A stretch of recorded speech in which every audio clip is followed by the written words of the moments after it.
کیا قرآن و حدیث ایک دوسرے کے خلاف ہو سکتے ہیں؟ اکثر یہ جملہ علماء کی جانب سے سننے کو ملتا ہے کہ فلاں حدیث قرآن کے خلاف ہے یا فلاں حدیث کے خلاف ہے۔ کیا قرآن و حدیث کا یا احادیث کا آپس میں تضاد ہو سکتا ہے؟ اس کا کیا مطلب ہے؟ معاذ صاحب کراچی سے۔ دیکھیں، قرآن اور حدیث آپس میں ایک دوسرے سے ٹکرا نہیں سکتے، کیونکہ اس کا تو مطلب یہ ہوا اللہ کچھ اور کہہ رہے ہیں، نبی کچھ اور کہہ رہے ہیں۔ ظاہر ہے ایسا ہو نہیں سکتا، جو اللہ کہے گا نبی بھی وہی کہیں گے۔ لیکن ہمیں ہماری فہم کے مطابق ایسا لگتا ہے کہ ٹکراؤ ہے، کیونکہ بعض آیتیں عام ہوتی ہیں، حدیث سے پتہ چلتا ہے کہ یہ عام نہیں ہے بلکہ خاص ہیں۔ بعض دفعہ ہمیں ناسخ کا پتہ نہیں ہوتا کہ کون سی بعد میں نازل ہوئی ہے، کون سی پہلا حکم منسوخ ہو چکا ہے یا نہیں ہوا، تو ظاہری لحاظ سے ہمیں ایسا لگتا ہے کہ دونوں میں ٹکراؤ ہے۔ اس کی میں ایک مثال دیتا ہوں۔ جیسے بخاری مسلم کی حدیث ہے، رسول اللہ صلی اللہ علیہ وسلم نے صحابہ کو بھیجا کہ جاؤ، جب تک بنو قریظہ نہ پہنچ جاؤ عصر کی نماز نہیں پڑھنا۔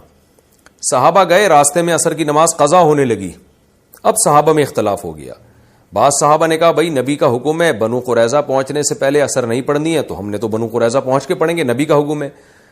دوسرے صحابہ نے کہا بھائی قرآن کا حکم ہے حافظوا علی الصلوات والصلاۃ الوسطی، درمیانی نماز کی حفاظت کرو، اور وہ تو عصر کی نماز ہے، تو ہم کیسے عصر کی نماز چھوڑ دیں؟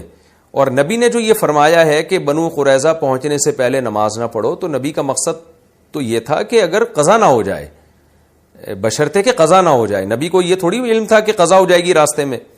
اب دیکھیں یہاں کیا ہوا ہے کہ صحابہ اس لیے اختلاف ہوا کہ ان کے خیال میں قرآن و حدیث میں بظاہر ٹکراؤ تھا۔ قرآن کہہ رہا ہے عصر کی نماز کی حفاظت کرو، حدیث کہہ رہی ہے عصر وہاں جا کے پڑھو، تو قرآن و حدیث میں اختلاف نہیں تھا۔ ایسا لگ رہا تھا صحابہ کو کہ قرآن اور حدیث ایک دوسرے سے ٹکرا رہے ہیں، کیونکہ ہمیں نبی کی مراد معلوم نہیں تھی کہ نبی کا مقصد کیا تھا۔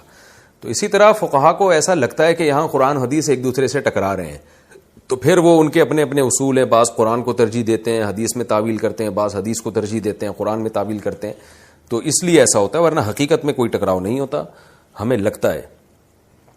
فرض کی تیسری چوتھی رکعت میں کتنی دیر قیام کریں؟ فرض کی تیسری اور چوتھی رکعت میں اگر سورہ فاتحہ نہیں پڑھنی ہو تو کتنی دیر قیام کرنا ضروری ہوگا؟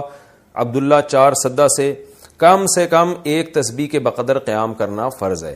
سبحان ربی الاعلی، یعنی تسبیح سے مراد نماز کی تسبیح ہے، سبحان ربی العظیم کم سے کم، اور بہتر ہے کم از کم 3 تسبیح کے بقدر قیام لازمی کریں۔